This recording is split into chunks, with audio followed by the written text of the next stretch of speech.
Hey guys, and welcome to Put It Into Practice. I'm your host, Ryan, and I'm so thrilled that you're here today with us. This is a show where we take English learning out of the textbook and into real life, and to help students from NTUE speak English more. The goal of this program is simple: to help you speak English more fluently, confidently, and naturally by making it a daily habit. So, every episode, we will focus on practical strategies you can use right away, whether it's building vocabulary, mastering pronunciation, or getting more comfortable with daily conversation with others. We will keep it short, focused, and effective.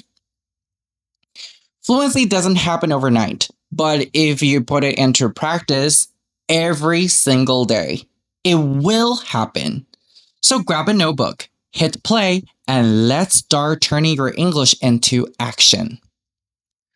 Well, growing up, Taiwanese do not put much emphasis on speaking. Instead, we laid a stronger foundation on reading skills. But we're not discounting the importance of reading. We're here to make sure you are making progress in your speaking skills as well. If you're wondering if this is because of shyness, then you can think about when you speak Mandarin. Is it the same? Grammar is very important, but perhaps the more important question is how we can use it so as to be understood clearly. Just because you get 900-ish on TOEIC test, it does not guarantee that you will be able to speak English well. Only through practice can you achieve such goal, and always remember your English will be validated wherever you go. It's not like you can wear a certificate like a badge of honor. Therefore, having ability to communicate plays a critical role. So, when you're talking to someone, make sure you put your emotions there when you speak. Avoid monotone. Here I'm going to give you 3 examples to direct your attention to details. Number 1, can you believe? That's right. You probably noticed that. If you're careful enough, you probably noticed that it should be, can you believe it? Now let's listen to the second example. I very like it. Right. I personally don't say I very like it. I either say I really like it or I like it very much. Now the third one. You go first, I behind you. Well, I think in the real authentic context, you don't say I go behind you. You probably say something like after you. You probably noticed that small things can be easily picked up. So let's take a look at some of the common pronunciation mistakes, shall we? Let's dive in. The number 1 is English has TH sound, which do not exist in Mandarin. Example mistakes is like think instead of sink. That instead of that or that. Right. So you have to be very careful with the TH sound.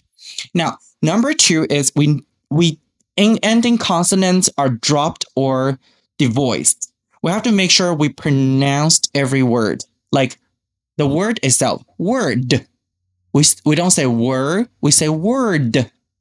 That's right. And the second example, bag. Bag. We don't say ba. Or number 3, 5. 5. We don't simply just say fi. Yeah. So make sure you pronounced every word. And in English, it's syllable timing, stress timing. English is a stress timed. Mandarin is syllable timed. This can make English speech sound robotic or flat. So do not make a mistake here, because not every syllable is equal stress on each syllable. So for example, you cannot sound like this when you speak English. I am going to the store.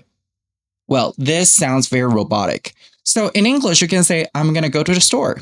I'm going to go to the store. So some of the words can be faster or shorter, and some of it can be clearly stated, like store. I'm going to a store. Store will be something I emphasize so you can understand it. Now, let's talk about another one, which is the last one, I think. It's E and it. Whenever I think of this example, I think of the military. The squad leader always says something like, eh, eh, It's supposed to be 1, 2, 1, 2. 一二, but instead of saying 一二, they say it very short, and it sounds exactly like how we would say it in English. For example, ship, or live. We do not, if we say sheep or leave, that would be a totally different word. All right, so practice speaking every single day. Fluency is like a muscle. You have to use it often. Try shadowing, repeating after native speakers, speaking to yourself, or using a language exchanging apps. Even 10 to 15 minutes a day can create a momentum. Example tips: watch a short video clip, pause after each sentence, and repeat it, mimicking the tone and the rhythm. And think in English. Don't mentally translate from your native language. It slows you down. Practice thinking about your plans, your opinions, and your to-do list in English. For example, I need to finish my homework, then I will cook my lunch.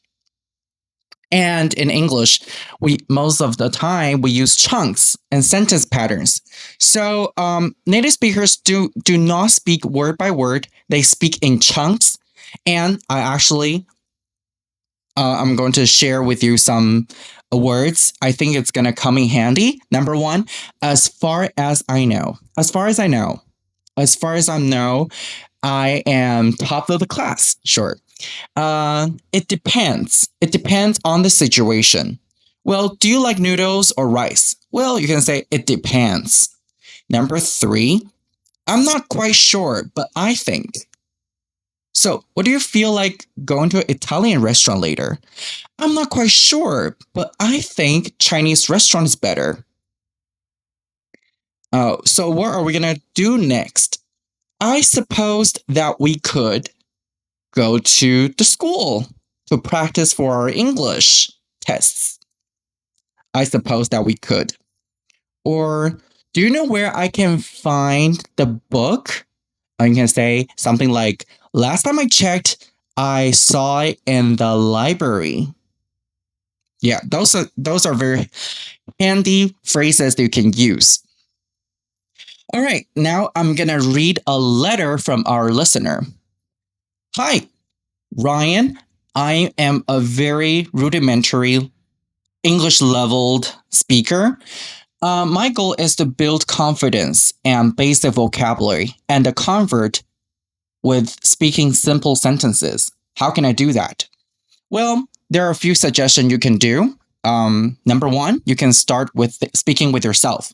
Describe what you're doing. I'm brushing my teeth. I eat breakfast. Use mirror, pretend you're introducing yourself or greeting someone. And you can definitely practice what we just talked about, set phrases. I like something. Can I have something? I don't understand. And repeat them until you can say it on your own or on a whim. And listen and repeat, shadowing life. You can use like TV shows, your favorite songs. You can repeat your favorite singer, your favorite movie stars. And then you can actually use some of their phrases. My favorite example is a show called Sex and the City. It keeps saying something like, I can't help but wonder. Sometimes I just thought to myself, if you have so many things to wonder about, that's just very funny. And that's something you can also learn and pick up on the TV series too. The mindset, I think the best mindset is don't worry about mistakes. Fluency begins with courage and not perfection. So now I'm going to introduce some expressions that will come in handy when you talk to someone. And I think as a college student, you probably will appreciate them.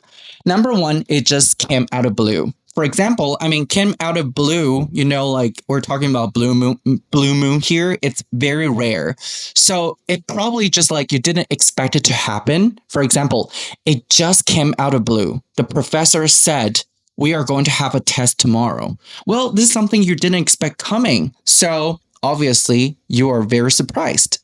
That's a phrase 1. It came out of blue. Number 2, burn the midnight oil. Well, I don't know about you.